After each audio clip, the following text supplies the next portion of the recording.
Continuando, en su experiencia personal o en su experiencia profesional mejor, ¿cómo ha abordado la formación de un sujeto solidario? Bueno, hemos partido de considerar que los seres humanos, por el principio natural o la ley natural de la sociabilidad, tendrá siempre una tendencia a acercarse al otro ser. Simplemente que los seres humanos, a diferencia de otros seres animales, no tenemos la información genética suficiente para mantener el principio de la sociabilidad y tenemos que hacer aprendizajes en el mundo real, ¿cierto? La sociabilidad y el efecto de esa sociabilidad, que es la solidaridad, el acuerdo, la definición de un contrato social frente al otro o de un entendimiento del otro, requiere de un proceso de formación desde la niñez, desde el momento mismo en el cual el niño empieza a compartir con la familia. Es necesario que se vaya formando ese sujeto solidario, porque el ambiente de predominio capitalista, de predominio egoísta del mundo capitalista, permea demasiado eso. Entonces, el sujeto solidario implica un proceso de formación del carácter del niño. Y la obra primaria de Robert Owen, escrita o mejor publicada en 1816, se llama así, se llama La formación del carácter humano. Desarrolla sus tesis económicas a partir de un proceso de formación del carácter humano, porque él considera que el sujeto social debe tener un ambiente social en el cual pueda desempeñarse adecuadamente. Por tanto, el sujeto solidario tiene que ser un sujeto de la educación, tiene que ser un sujeto de la educación que inicia en la familia, se desarrolla en la escuela básica y posteriormente de desarrollarse en un ambiente empresarial, en un ambiente laboral o en un ambiente económico donde pueda desarrollarse sus potenciales de actuar junto al otro, ¿cierto? Ese es el principio de la economía solidaria. La economía solidaria es una escuela económica que se basa en la educación de las personas. Por eso ustedes van a encontrar que toda empresa cooperativa, toda empresa mutual, toda empresa solidaria implica siempre tener un ejercicio de formación académica, un ejercicio de educación para todos sus estamentos. El sujeto solidario se alcanza fundamentalmente en el accionar con el otro, en el actuar solidariamente y en sociedad con las demás personas. ¿Cómo cree usted que está Colombia en este momento en el desarrollo de políticas solidarias? Bueno, en Colombia tenemos algunos problemitas en estas materias.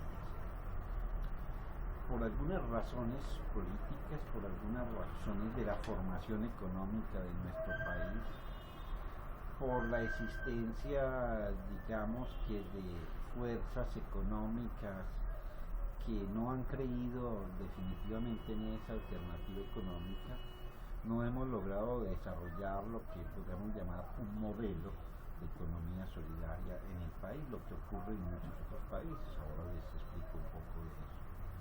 Esa situación ha conducido a que desde el punto de vista de la política pública siempre se haya entendido la economía solidaria como una propuesta marginal, como una propuesta simplemente coadyuvante al desarrollo económico capitalista o coadyuvante a las estrategias económicas que se propone cada gobierno o cada digamos que cada tendencia de régimen político que ha habido en el país. Por eso no ha desarrollado la economía solidaria una propuesta propia, ¿cierto? Una propuesta que sea realmente alternativa en Colombia. Hoy en día se están debatiendo un poco eso. Este año es un año crucial en ese sentido. Se van a debatir diferentes leyes sobre economía solidaria y sobre todo sobre cooperativismo y mutualismo. Están en escenario las discusiones sobre diferentes políticas públicas de fomento, porque es imposible que Colombia actúe en un medio de concertación internacional, en un medio de acuerdos y tratados de libre comercio, sin una economía solidaria fuera.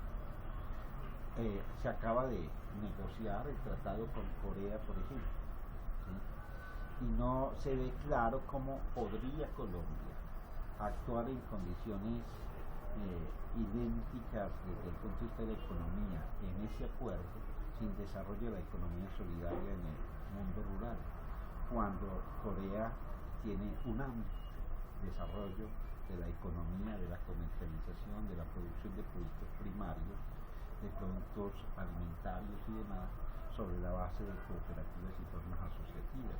Colombia no la tiene. Entonces entramos en un estado, digamos, podríamos decir, de poca competitividad respecto de ese tratado en materia agrícola. Por eso uno de los acuerdos que se debe desarrollar durante este año es cómo impulsar la economía solidaria en el campo, y recuerden que es uno de los puntos que hay que tratar también en los acuerdos con las FARC, ¿cierto? Es eso, ¿cierto? Colombia ha fallado en las políticas públicas, y para poder tener un entronque efectivo en la economía internacional es necesario que reordenen las políticas públicas para la economía solidaria, o si no, el país no será competitivo. Muy bien, doctor. De la política pública que se diseñó en el año pasado, o en el 2011, acá en Medellín, ¿qué podría contarnos? Muy bien.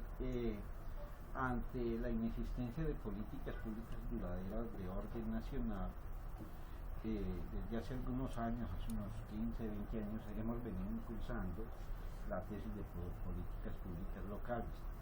Pero eso está también de acuerdo con aquella tendencia de la economía que plantea que el desarrollo efectivamente se da en el orden local, entendido pues el desarrollo en el sentido humano y en las potencialidades que se puedan tener para generar fuerzas productivas estables, ¿cierto? Esa es la razón por la cual se ha impulsado desde hace bastantes años ya, desde el momento en que se produjo la descentralización territorial, la necesidad de que se buscaran acuerdos en el orden municipal o en los órdenes departamentales para desarrollar esas políticas públicas. Antioquia ha sido pionera.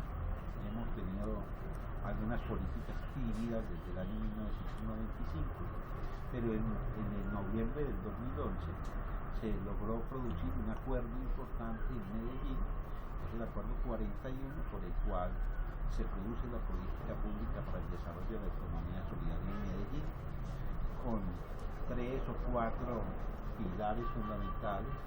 Un pilar que es el pilar de capacitación. Recuerden lo que les dije ahora: para el sujeto solidario requieren ejercicio de capacitación alta, y se hace apuestas en la política pública para ello. Un pilar que es la de la asociatividad en los sectores populares, en los barrios, para recoger las vocaciones, las potencialidades económicas que tenga la gente, buscando fundamentalmente crear lo que podríamos llamar una red de economía solidaria, no un clúster, sino una red de expresiones de economía solidaria para la ciudad. Un tercer pilar es el pilar de financiamiento. Se requiere un ejercicio de financiamiento grande por parte del municipio para que puedan estas expresiones organizativas de la gente salir adelante. Y el último es que envuelve todo lo anterior.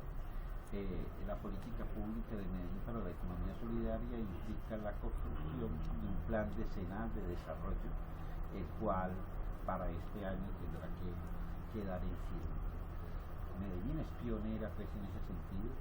Varias ciudades del país, varios municipios del país están retomando esta experiencia, una experiencia que no se puede quedar solamente en términos de una norma local, sino que implica la construcción de diferentes escenarios y obviamente la introducción en términos presupuestarios de recursos para que salga adelante. Esperamos que estos 10 años sean importantes para que Medellín efectivamente sea competitiva. Para terminar, algunos modelos exitosos, profe.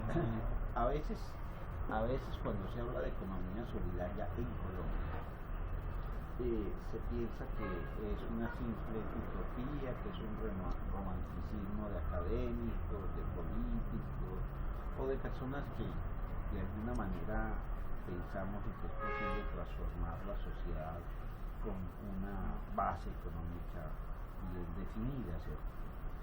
Pero la verdad es que eso ha pasado de ser un hecho romántico y existen modelos económicos exitosos en cualquier parte del mundo. Para colocarles algunos ejemplos, el modelo de producción que tiene el País Vasco es el modelo más reconocido por parte de la Academia Europea, que ha logrado mantener en esta época de crisis una situación adecuada para los trabajadores españoles.